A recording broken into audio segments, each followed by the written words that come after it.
Hola, soy Purificación Hernández y voy a presentar el recurso interactivo desarrollado en Scratch 3.0 para el proyecto STEAM IA Clima 3.0, dirigido a los alumnos de tercero de ESO.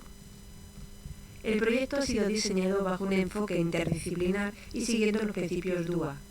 Contamos con 3 variables fundamentales: presión, temperatura y humedad. Para fomentar el aprendizaje basado en la experimentación, hemos configurado las variables mediante deslizadores.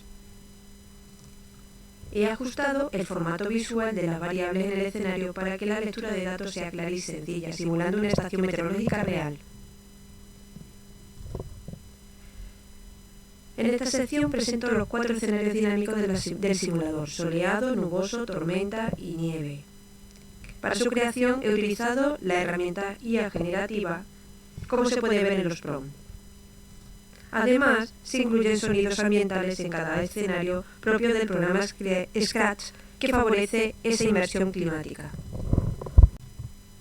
Ahora me voy a centrar en los objetos o sprites. He diseñado un avatar personalizado utilizando las herramientas de dibujo, concretamente el pincel de Scratch.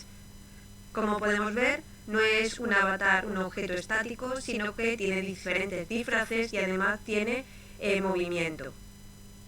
Se puede ver así en el código, en los bloques de código que aparecen más abajo. Más allá del avatar, he incorporado objetos técnicos esenciales para la funcionalidad del simulador, como el objeto Snowflake, que ha sido programado para activarse únicamente bajo condiciones de baja presión y temperaturas inferiores a 0 grados. Además, no se trata de un elemento estático. He programado un algoritmo de movimiento para simular la caída de la nieve, donde se ve en la zona de codificación cómo se modifica tanto las coordenadas X como la Y, utilizando lo que son los colores y variables de posición. Por otro lado, destaca la pantalla LCD virtual, y este objeto es fundamental desde el punto de vista pedagógico, ya que simula el componente físico que el alumnado manejará en la fase de robótica real.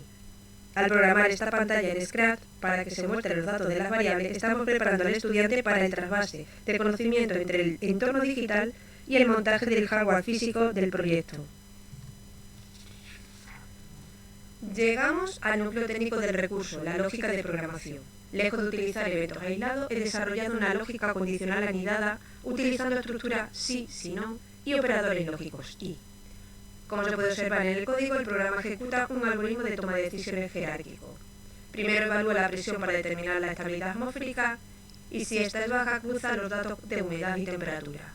Esta última actúa como el discriminador final que decide si el sistema debe activar el escenario de tormenta o el nieve.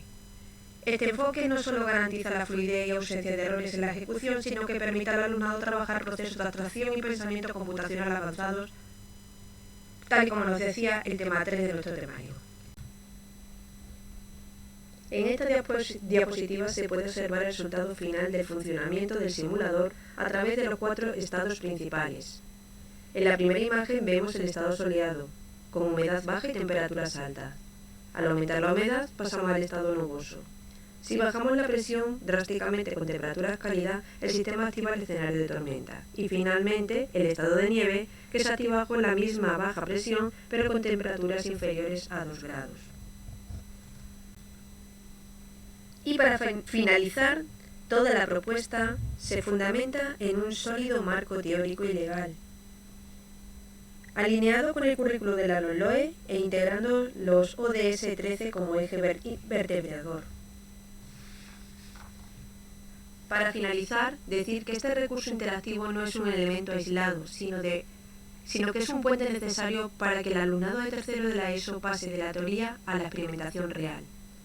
A través de esta interfaz en Scratch hemos logrado que conceptos complejos como la estabilidad atmosférica se vuelvan tangibles y manipulables.